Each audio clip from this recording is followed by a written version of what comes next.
Pertamanya aku mau jelasin jenis tulisan menurut tujuan menulis sebagai berikut.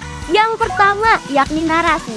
Narasi adalah karangan atau tulisan ekspositoris maupun imajinatif yang secara spesifik menyampaikan informasi tertentu berupa perbuatan atau tindakan yang terjadi dalam suatu rangkaian waktu.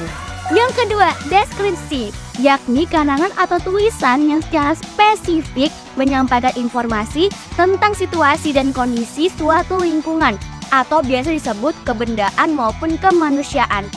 Yang terakhir ada eksposisi, yakni karangan atau tulisan yang secara spesifik menyampaikan informasi tentang suatu hal, yakni suatu hal yang faktual maupun konseptual.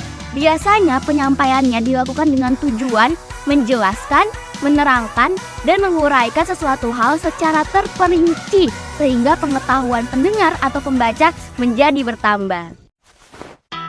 Kemudian aku mau jelasin definisi dari lakon. Menurut KBBI, lakon adalah naskah yang masih ditulis tangan dengan gaya dialog langsung atau biasa disebut sebagai cerita sandiwara. Kemudian menurut para ahli, salah satunya Pak Harimawan, lakon adalah hasil perwujudan dari naskah yang dimainkan. Kemudian yang ketiga ada dari Pak Kuwato. Pak Kuwato bilang lakon adalah keseluruhan peristiwa yang dialami oleh tokoh utama di dalam suatu cerita yang dipergelarkan.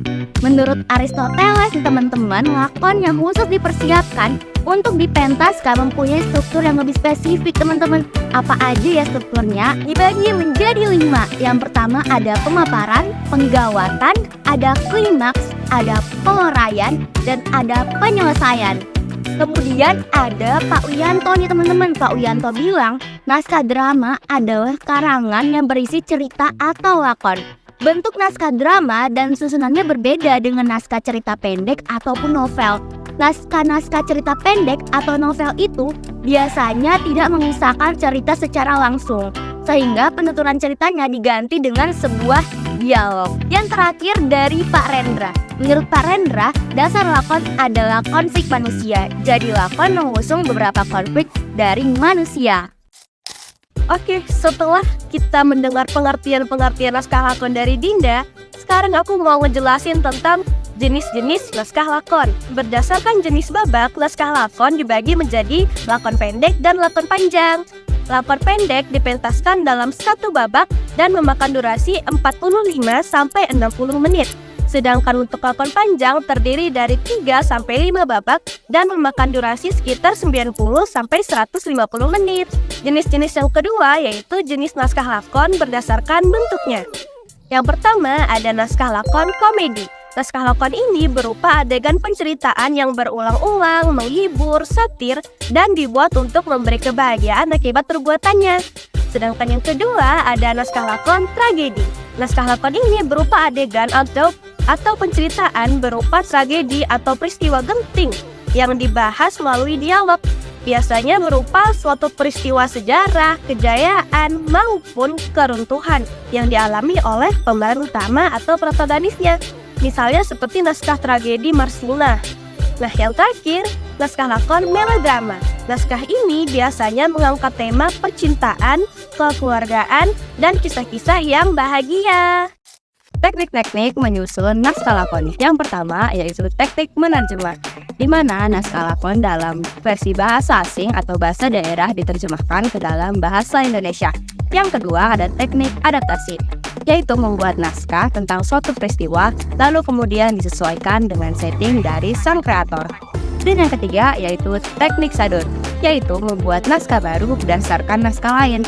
Namun jangan lupa untuk mencantumkan sumber referensi agar teman-teman tidak dicap plagiat ya. Dan yang terakhir yaitu teknik sandit, yaitu menyusun atau membuat naskah baru tetapi tidak meninggalkan cerita aslinya. Dapat menggunakan babak tertentu untuk membuat naskah baru.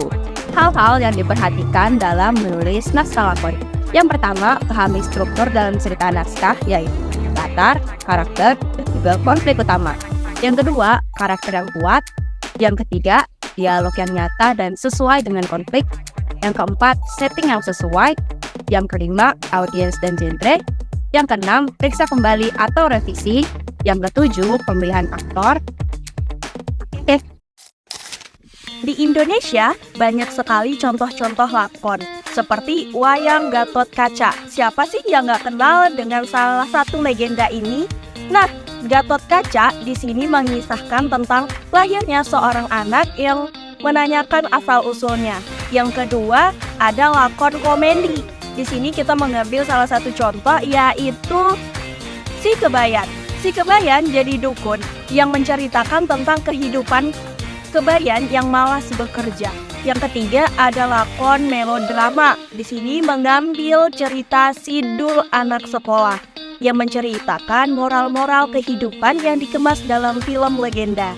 Dan masih banyak contoh-contoh lainnya yang ada di Indonesia seperti opera Ular Putih, komedi Bandar Bangkol, dan Warkop Dono Kasino Indro, dan lain-lain.